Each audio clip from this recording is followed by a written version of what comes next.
حضرت کی حدیث آپ کی خدمت میں عرض کرنا چاہوں گا۔ حضرت فرماتے ہیں کہ جو شخص بغیر عمل کے دعا کرتا ہے، بغیر تدبیر کے، بغیر کوشش کے دعا کرتا ہے، تو اس کی دعا بالکل اسی طرح سے جیسے بغیر کمان کے تیر چلایا جاتا ہے، وہ کبھی بھی اپنے نشانے پہ نہیں پہنچتا، یعنی وہ دعا قبولیت کی منزل پر نہیں پہنچتی جس کے لیے انسان پہلے تدبیر نہ کرے۔ تو میں مثال آپ کو پہلے عرض کرتا ہوں، میں مثال کے طور پہ دعا کرتا ہوں کہ پروردگارا مجھے جنت الفردوس میں جگہ عطا فرما،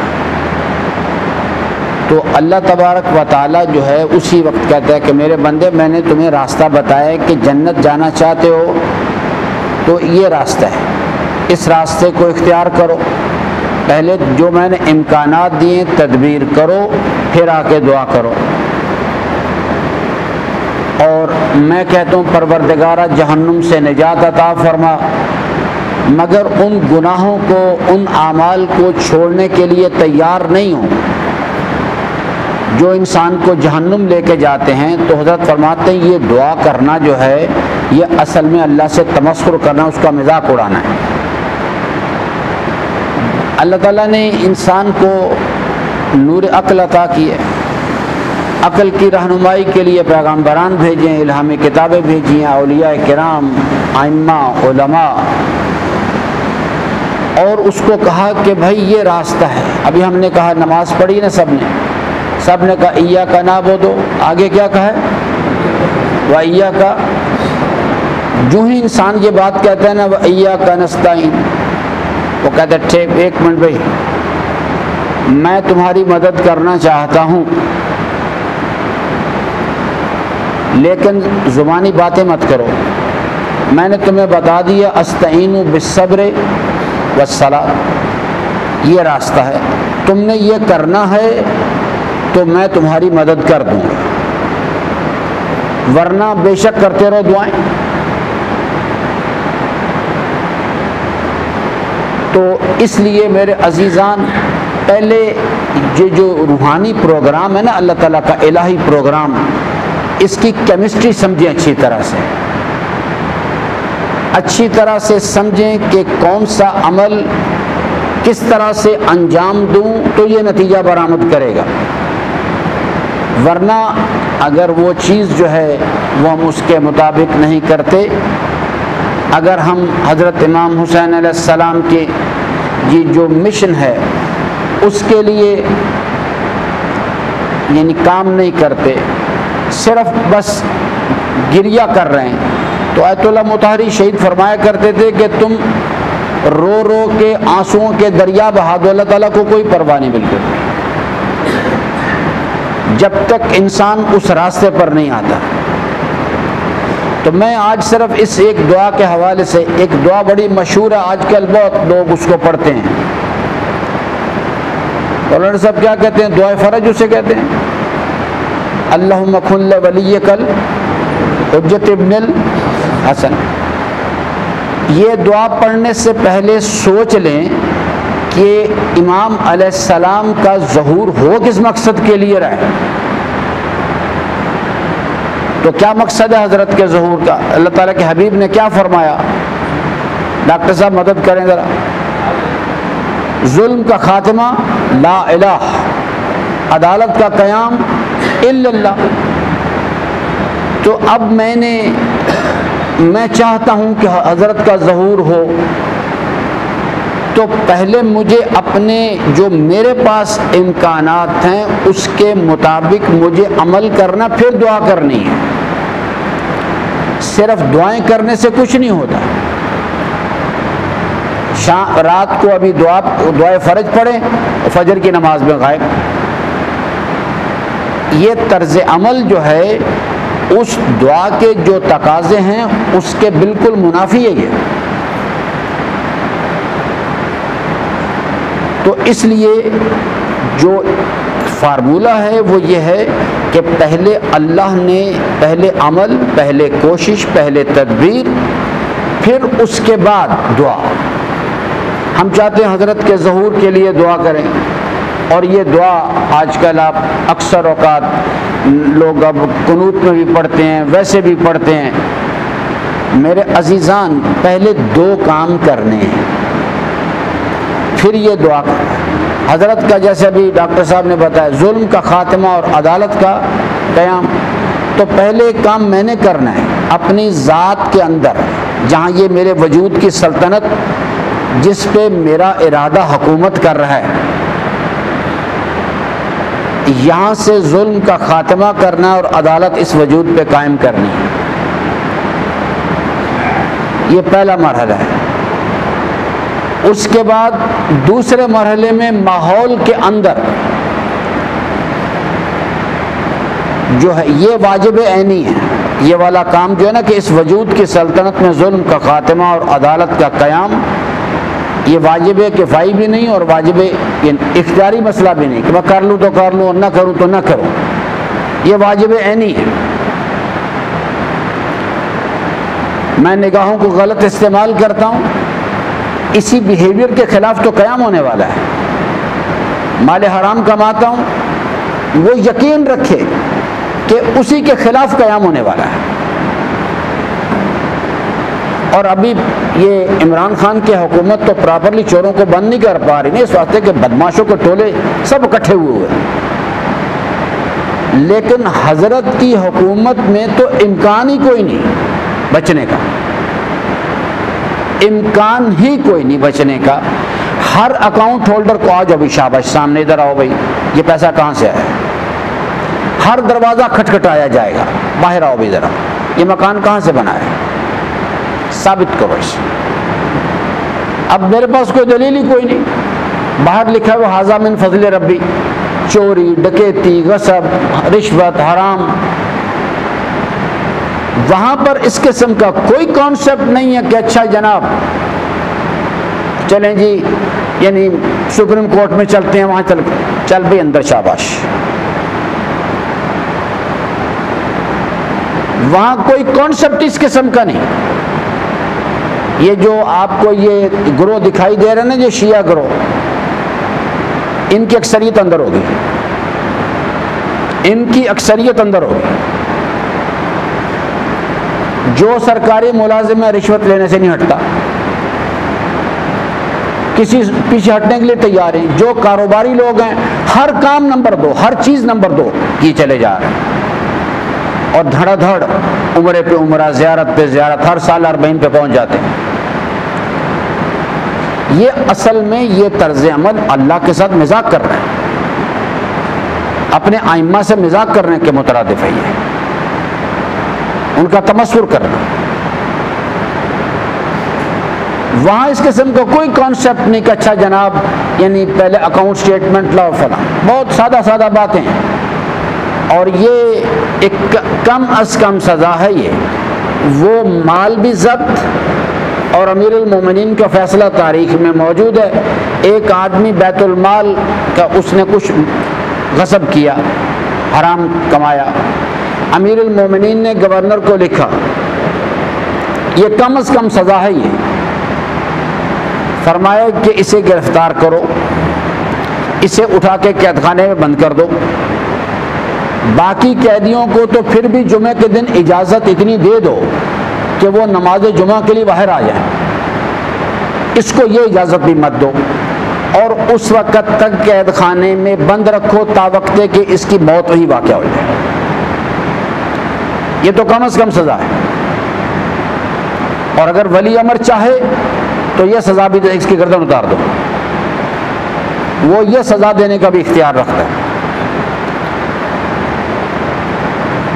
تو اس لیے میرے عزیزان پہلے کرو تدبیر. ہماری اکثر دعائیں جو ہیں بشمول میرے، میں یہ نہیں کہہ رہا کہ میں اپنے آپ کو نکال کے بات کر رہا ہوں، بغیر عمل کے باتیں بس. وہ جو حضرت لقمان نے اپنے ان کے مالک نے کہا کہ جاؤ بھی جا کے کھیت میں گندم کا بیج ڈالا. گئے، جا کے گندم کا بیج ڈال کے آ گئے. واپس آئے تو گھر آ کے پوچھا بھی مالک کہاں ہیں؟ تو گھر والوں نے بتایا کہ مسجد گیا ہوا ہے، جو بھی عبادت گاہ تھی اس زمانے کی، وہ بھی آ گئے، آ کے یہاں دروازے پہ کھڑے ہو گئے تو دیکھا کہ لوگ ادھر سب بیٹھے ہوئے، ادھر وہ رخ کر کے دعا کر رہے، پروردگارہ جنت عطا فرما، پروردگارہ حور العین عطا فرما، سنتے رہے۔ دعا ختم ہو گئی تو سب لوگ نکلنا شروع ہو گئے گیٹ سے، وہ دروازے کے پاس ہی کھڑے تھے۔ مالک جب نکلا باہر تو اس کو مالک نے پوچھا، ہاں بھائی کام کر آئے ہو؟ اس نے کھیت میں بیج ڈالا ہے؟ کہا جی ہاں بالکل، میں جو کا بیج ڈال آیا۔ وہ ناراض ہوا، اس نے کہا یہ کیا حماقت ہے بھائی، میں نے تم سے کہا تھا جا کے گندم کا بیج ڈال کے آؤ، تم جا کے جو کا بیج ڈال آئے ہو۔ تو کہنے لگے اس میں کوئی پریشانی کی تو کوئی بات کوئی نہیں، مسئلہ ہی کوئی نہیں، میں ابھی جو کے بیج کو گندم میں تبدیل کرتا ہوں۔ اندر داخل ہوا مسجد میں، آ کر یہاں مصلی پہ بیٹھ گئے۔ پروردگارہ میں تیرا بندہ لقمان تجھ سے سوال کرتا ہوں، میرے مالک میں اپنے مالک کے کھیت میں جو کا بیج ڈال آیا ہوں، تو اسے گندم میں تبدیل کر دے۔ اب لوگ جو سن رہے تھے انہوں نے ہنسنا شروع کر دی،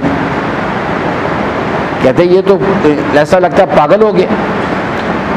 وہ چاہتے تھے کہ لوگ متوجہ ہو جائیں، جب سب لوگ متوجہ ہو گئے تو پھر انہوں نے رخ کیا ان کی طرف، انہوں نے کہا پاگل میں نہیں ہو گیا، پاگل آپ لوگ ہو گئے، اس لیے کہ اگر سارا دن اللہ کی نافرمانی کر کے شام کو مصلی نماز پہ بیٹھ کے دعائیں کرنے سے جنت حاصل کی جا سکتی ہے، تو پھر اس دعا میں یہ تاثیر بھی ہونی چاہیے کہ یہ میرے مالک کے کھیت میں جو کے بیج کو گندم میں تبدیل کر دے۔ اگر یہ ممکن نہیں ہے تو یہ آپ پاگل پن نہیں کر رہے، یہ باتیں جو ہے یہ عمل نہیں ہے، اس عمل کے پیچھے جو نیت ہے وہ باقاعدہ ایک بیج کی طرح ہے۔ جیسے ایک بیج زمین میں ڈالتے ہیں تو وہ ایک تناور درخت میں تبدیل ہوتا ہے، اس پہ پھول آتے ہیں، اس پر پھل آتے ہیں۔ اسی طرح سے جب انسان آخرت کی منزل میں جائے گا، یہی نیت جو ہے یہ ایک تناور درخت میں تبدیل ہو چکی ہوگی۔ اس پر جس قسم کا بیج میں نے ڈالا ہے اسی قسم کا رزلٹ میرے سامنے آئے گا۔ پہلا حکم جو ہے وہ یہ اپنی ذات میں اس ظلم کا ورنہ اس دعا کا مطلب ہی کوئی نہیں، یہ تو اللہ سے تمسخر کرنے کے مترادف ہے۔ اس وجود سے اور دور حاضر کا جو ڈائلیما ہے، پرابلم تو ہے ایمان کا فقدان اور اس کے نتیجے میں مال حرام۔ یہ معاشرہ سر تاپا مال حرام میں ڈوب گیا ہوا ہے، سر تاپا ڈوبا پڑا، اور جب تک اس سے انسان نجات حاصل نہیں کرتا، یعنی کسی جگہ چلے جائیں، کسی جگہ چلے جائیں،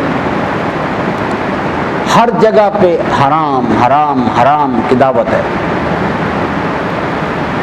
تو اس لیے میرے عزیزان دوسری چیز ہے کہ صرف یہ تو واجب عینی ہے، دوسرا مسئلہ ہے کہ میری ذمہ داری ہے کہ میں جتنا میرے پاس وسعت امکان ہے اس کے مطابق میں نے معاشرے کے اندر یہ جو کونوا مع الصادقین کا حکم ہے یہ اسی لیے دیا گیا ہے۔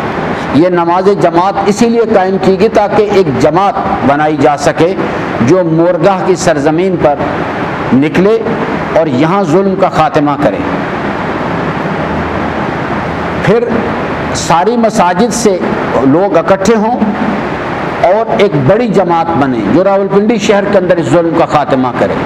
پھر پورے ملک سے لوگ اکٹھے ہوں، ملکی لیول پہ ایک صادقین کی جماعت بنے جو اس ملک سے ظلم کا خاتمہ کرے۔ لیکن چونکہ ہم اس چیز کی طرف متوجہ نہیں اس چیز کے لیے، تو اس لیے میرے عزیزان لمبی بات نہ ہو جائے، بات بلکہ ہو ہی گئی لمبی، یہ سورہ صف کی آخری آیات پڑھیے گا، جا کے آخری رکوع جو ہے اس کے اندر اللہ تبارک و تعالیٰ نے بالکل اختتام پہ جا کے حضرت عیسیٰ علیہ السلام کی مثال دی۔ حضرت عیسیٰ علیہ السلام علی نبینا نے یعنی وہ مخالفین جو تھے وہ اللہ کے نور کو بجھا دینا چاہتے تھے۔ حضرت عیسیٰ علیہ السلام علی نبی نے اپنے حواریان سے تقاضا، من انصاری الی اللہ، تم میں سے کون ہے جو شخص، میں چاہتا ہوں ظلم کا خاتمہ کیا جائے، میں چاہتا ہوں عدالت کو قائم، کون میری مدد کرے گا؟ قال الحواریون نحن انصار اللہ۔ یہ مثال جو ہے 2019 کا زمانہ، اس کی جو عملی تطبیق اور مصداق ہے، آپ حضرت عیسیٰ علیہ السلام علی نبینا کی جگہ اغالی خامنائی کو رکھ لیں، اور یہ حواریون کی جگہ حزب اللہ گروہ کو رکھ لیں۔ سب کو آواز دی جا رہی ہے کہ من انصاری الی اللہ، اور پھر آگے اختتامی آیات میں اللہ تعالیٰ نے فرمایا کہ سارے لوگ دعوت کو قبول نہیں کیا۔ یہ بھی ہماری کونوا مع صادقین، یہ ہماری ذمہ داری ہے۔ صرف نمازیں پڑھنا ذمہ داری نہیں ہے، بلکہ کونوا مع صادقین کے حکم پر عمل کرنا یہ بھی ہماری ذمہ داری ہے۔ انشاءاللہ عزیزان، میری درخواست ہے کہ حضرت مولا صاحب الزمان علیہ السلام کے ظہور میں تعجیل کے لیے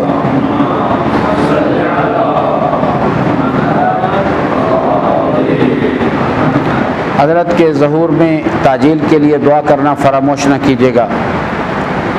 اسی طرح سے رہبر معظم کی صحت و سلامتی کے لیے، طول عمر کے لیے، توفیقات خیر میں اضافے کے لیے، مجاہدین اسلام کی کامیابی کے لیے اپنے والدین کو ضرور یاد کیجیے گا، بالخصوص اگر وہ دنیا سے تشریف لے گئے۔ اسی طرح سے جو عزیز و اقارب جو ہیں، دوست احباب جو پریشان حال ہیں پڑوس میں، ان کے لیے دعا کیجیے گا۔ جو دنیا سے تشریف لے گئے انہیں یاد کیجیے گا۔ اس طرح سے بہت سارے برادران بیمار ہیں، درخواست دعا۔ امیر اسلم صاحب کی اہلیہ، یعنی ان کا کل ہی آپریشن ہوا ہے، چاہے کل یا پرسوں، وہ انہوں نے خاص طور پہ درخواست کی ہے۔ اسی طرح سے اور بہت سارے برادران ہیں، انہوں نے درخواست کی۔ میری بھی درخواست ہے، میں بیمار ہوں، میرے لیے بھی دعا کیجیے گا کہ اللہ تبارک و تعالیٰ شفا عطا۔ جو پریشان حال ہیں، بہت لوگ پریشان ہیں، اتنا ظالمانہ نظام ہے اس ملک کے اندر، اتنا ظالمانہ نظام ہے کہ واقعتاً یعنی میں جب سوچتا ہوں سوائے ظہور ولی اثر کے کوئی راستہ نہیں دکھائی دیتا کہ بھائی بس سیدھا سادہ سا بات ہے، ہاتھ میں تلوار پکڑ لیجیے، ہاں بھائی کس نے سیدھا نہیں ہونا بھائی،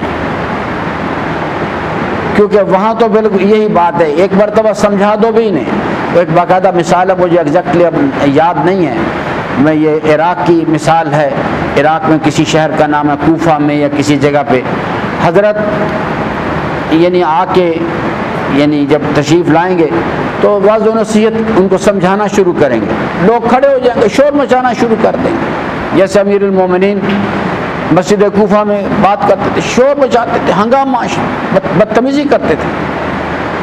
حضرت ایک مرتبہ سمجھائیں گے کہ بھئی آرام سے بیٹھ جاؤ اور آرام سے بات سنو، پھر وہ گفتگو شروع کریں گے، پھر وہی بدتمیزی شروع ہو جائے گی، وہی شور شرابہ ہنگامہ، پھر سمجھائیں گے کہ بھئی آرام سے بات سنو، بہتری اسی میں۔ پھر تیسری مرتبہ جب گفتگو شروع کریں گے پھر وہی ہنگامہ، تو حضرت گفتگو پھر روک دیں گے، پھر اپنے اعوان و انصار سے ان کے ساتھ جو انہیں گرفتار کرو، ان سب کو مسجد سے باہر لے جاؤ اور وہیں کھڑے کر کے ان کی گردن اتار دو سب کی۔ پھر فارمولہ ہی بالکل نسل آدم آرام سے سمجھنے والی چیز نہیں ہے۔ تو اس لیے دعا کیجیے گا، اللہ تعالیٰ اس ظلم سے نجات دے۔ درود پڑھ لیجیے محمد وعلیہ وسلم۔